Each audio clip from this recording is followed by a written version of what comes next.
Lord, turn face toward you and give you peace.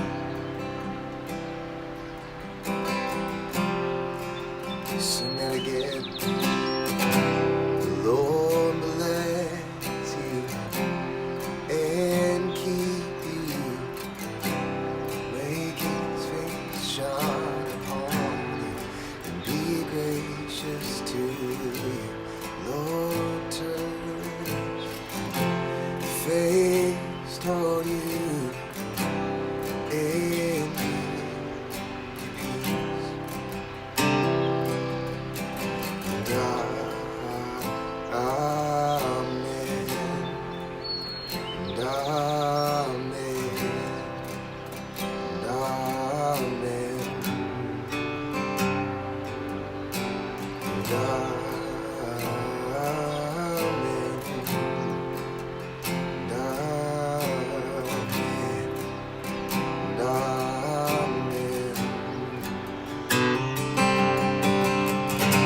And Lord bless you and keep you.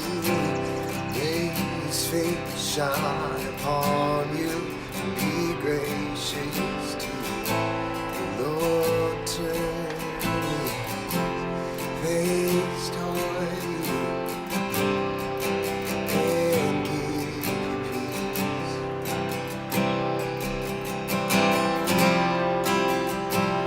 Oh, we sing amen, and amen, and amen, and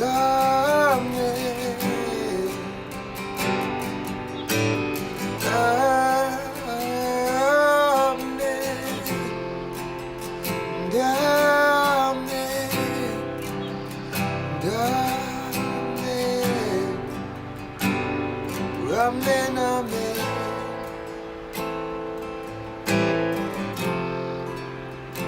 Amen, amen.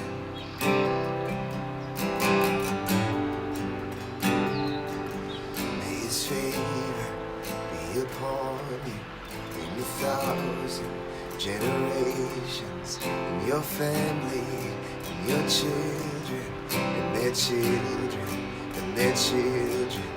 May his favor be upon you in 1,000 generations, and your family, and their children, and their children, and their children. May his favor be upon you in 1,000 generations, and your family, and your children, and their children, and their children. May his favor be upon you in 1,000 generations, and your family, and your children, and their children, and their children. May his presence go before you and beside you, all around you and within you. He is with you, he is with you, he is with you in the morning, in the evening, in your coming, in your going, in your weeping and rejoicing. He is for you, he is for you, he is for you, he is for you, he is for you, he is for you, he is for you, he is for you,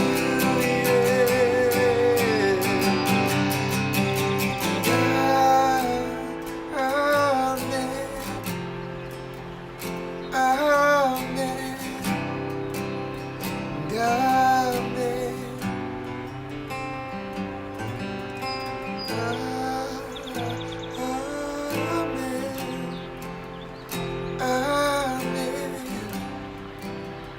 amen, He's for you, he's for you. Just figuring out how I can teach it and speak it in a way that can resonate inside of you, because the title of 2 Samuel chapter 13 is the rape of Tamar. So you can see where, yeah, this is an interesting one to teach on, right? There's this this guy, Amnon, who falls in love with Absalom's sister, and David had a bunch of different wives, and so there were a bunch of half-sisters and half-brothers and things like that. And Amnon saw that she was beautiful and fell in love with her and advanced towards her, and she kept saying no, and finally he just couldn't handle it anymore, and he did something terrible. And not only did he do something terrible, but the Bible says that he started to hate her immediately and he kicked her out, which then again now is an honorable thing or a dishonorable thing that he did, along with another dishonorable act that he did. Well, this doesn't sit well with Absalom, Tamar's older brother, which I get that. That makes a lot of sense. Absalom sits on this for 2 years. He brings Tamar into his house, says, "You live in my house. We're going to wait our time. And when the time comes, we'll make our move." And sure enough, the time comes where he exacts his revenge. He invites Amnon over to his house. They're going to have a big feast. It was time for the shearing of the sheep, and that's a big deal. And he's asking all of his friends to come over, and all the sons of David are coming over. And of course, he asks for specifically Amnon, which if I was David, I don't know why that didn't blink in your head. Well, this thing happened 2 years ago. Maybe we should be more careful. No, he doesn't. He sends them because it says he persisted. So you nag David, and David gives in. So he has this deal, and he instructs his men, as soon as I give the signal, kill Amnon. Don't worry about the repercussions. I'm going to take the fall for this one. He gives the signal. They kill Amnon where he's at. You might think this is the end of it. Not really. Verse 29. They murdered Amnon. Then the other sons of the king jumped on their mules and fled. And of course, they scattered all over the place. Meanwhile, Absalom escaped. That's verse 34. Meanwhile, Absalom escaped. So all these other things happen. Word gets back to David that all of his sons are killed. And now he's just distraught. Not true. Just one son. So he's still a little peeved about this. He's really mad. And I'm sure he wants some sort of restitution. But way down here in verse 39, and King David, now reconciled to Amnon's death, longed to be reunited with his son Absalom. So Absalom, out of fear of David, essentially, fled to his grandfather's home and decided to live there under his protection. And he lived there for years. And David has come to grips with the conclusion that his son Amnon is dead. And rather than pursuing Absalom and bringing him to justice and in fact putting him to death as well too, it says that he's reconciled to Amnon's death and longed to be reunited with his son. There's a lot we can learn from this. And I'm going to point it back to Jesus here in a second.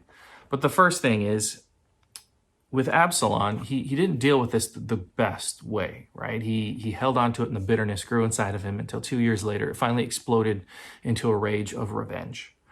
And that revenge set off a chain of events for his life that ultimately lead to his death and destruction. He did not know how to let things go. Not that this is something you should let go. You guys know what I'm talking about. He, instead of dealing with it in a way that will bring healing, he dealt it in a way that created more damage inside of him. He never met with Amnon. He never tried to get him to resolve. He didn't go to his father David. He didn't do any of these things, the king. He just held on to it and bid his time.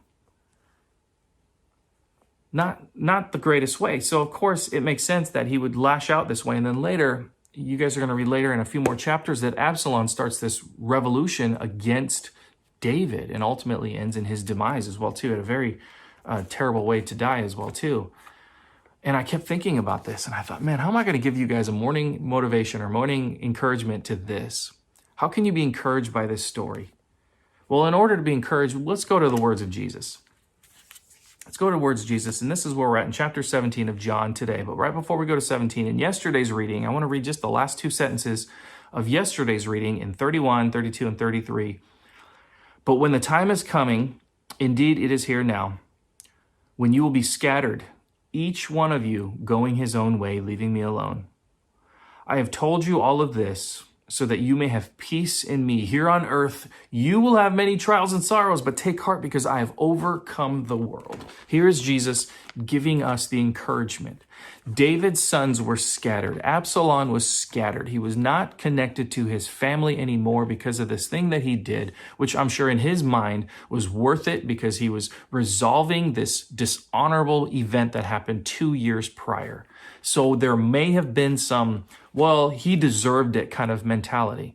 And that's probably true. He kind of did deserve it for what he did. However, Jesus paints a different picture. He tells us that all of us, like Absalom, like his sons, we're going to be scattered at one point. But don't worry, because these trials and sorrows, they're going to happen for a reason. And he gives us that hope. Take heart, because I have overcome the world. And in today's reading, he prays for us. It is this very elaborate prayer that he prays for us. He loved the world so much. He loved you and I so much that he just implores to God to look out for us. And I want to read just one verse. This is the verse that stuck out to me in verse 11 of chapter 17, today's reading. Now I am departing from this world. They are staying in this world, but I am coming to you, Holy Father. You have given me your name, and now protect them by the power of your name, so they will be united just as we. Jesus is about to go through some horrific torture, and in the process, right before this, he stops and he prays for you and me and the world, and for salvation, and for just believers in general, the future, the present. And his heart longed for us to be connected to God. And Jesus utters these words, protect them by the power of your name. No matter where we're at, no matter how scattered we may seem, no matter what life has dealt us in this moment right now that you're watching this, know that God is with you, because Jesus prayed that over you. He also said that there will be trials and sorrows. This was a promise that he made. This isn't something that only happens to bad people. This happens to everyone because it's part of life. There are good, there are bad, there is life, there is death. It is part of life. And Jesus, just before, I just read, it says there will be trials and sorrows. Maybe you're in the middle of trials and sorrows, but the hope is, in a few verses later, protect them by the power of your name. See, God is with you. He is in front of you. He is behind you. He is beside you. He is around you constantly. And the Bible says, and Jesus says, that he will not leave. I am with you to the end. My encouragement to you, I don't know where you're at. I don't know if you are Absalom in this situation where there's just bitterness in your heart about something that was unlawfully done to you or your family, and it was not fair, and there's just bitterness inside of you. I don't know if you're like Amnon, who refused to ask for forgiveness for this terrible thing you did, or David, who did nothing when he had the power and should have did something, or the disciples that are about to scatter and leave Jesus. I don't know where you're at, but know that God is with you. Whatever trial and sorrow you are experiencing, God is with you. May the peace be with you. That is Jesus, his words, not mine, his words. Peace be with you. So my encouragement to you today is take some time right now, examine your heart. What is inside of you that you need to confess to God? What is inside of you that you need to release? Who is the person that you need to reconcile with? Who do you need to say you're sorry to? Spend some time just reflecting, praying through that, and just pray a prayer over yourself and them that the situation that you're in will be resolved. Hopefully this found you well. I am so excited for the next one, and I will see you guys next time.